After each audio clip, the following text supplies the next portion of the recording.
Hello viewers, আসসালামু আলাইকুম। আপনারা কিভাবে আপনাদের স্ন্যাপচ্যাট অ্যাকাউন্টের ডেট অফ বার্থ অর্থাৎ জন্ম তারিখ পরিবর্তন করবেন, সেই প্রসেসটি আজকের এই ভিডিওতে আমি আপনাদেরকে দেখিয়ে দেব। স্ন্যাপচ্যাট অ্যাকাউন্টের ডেট অফ বার্থ চেঞ্জ করার জন্য প্রথমেই চলে যাবেন আপনারা আপনাদের স্ন্যাপচ্যাট অ্যাকাউন্টে এবং ওপরে দেখতে পাচ্ছেন প্রোফাইল আইকন, জাস্ট প্রোফাইল আইকনে ক্লিক করে দিবেন।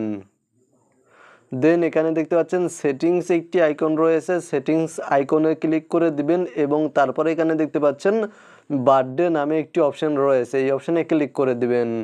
দেন এখানে দেখতে পাচ্ছেন আপনাদের স্ন্যাপচ্যাট অ্যাকাউন্টে অলরেডি যে ডেট অফ বার্থ মানে জন্ম তারিখটি রয়েছে সেই ডেট অফ বার্থ শো করছে। জাস্ট আপনারা এখানে ক্লিক করে দিবেন এবং এখান থেকে আপনারা আপনাদের ডেট অফ বার্থটি চেঞ্জ করে নিতে পারবেন বা সিলেক্ট করে নিতে পারবেন।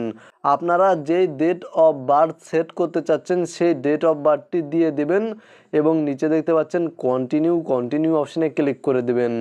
তাহলে এখানে শো করবে আপনাদের বয়সটি, এখানে শো করবে। এখানে দেখতে পাচ্ছেন আপনাদের দেওয়া ডেট অফ বার্থ শো করবে এবং তারপরে আপনাদের কত বছর বয়স তা শো করবে। দেন এখানে দেখতে পাচ্ছেন ওকে অপশনে ক্লিক করে দিবেন। তাহলে দেখতে পাবেন আপনাদের ডেট অফ বার্থ অর্থাৎ জন্ম তারিখ চেঞ্জ হয়ে গিয়েছে। মূলত আপনারা ভিডিওতে দেখানো এই নিয়মে আপনাদের স্ন্যাপচ্যাট অ্যাকাউন্টের ডেট অফ বার্থ অর্থাৎ জন্ম তারিখ পরিবর্তন করতে পারবেন।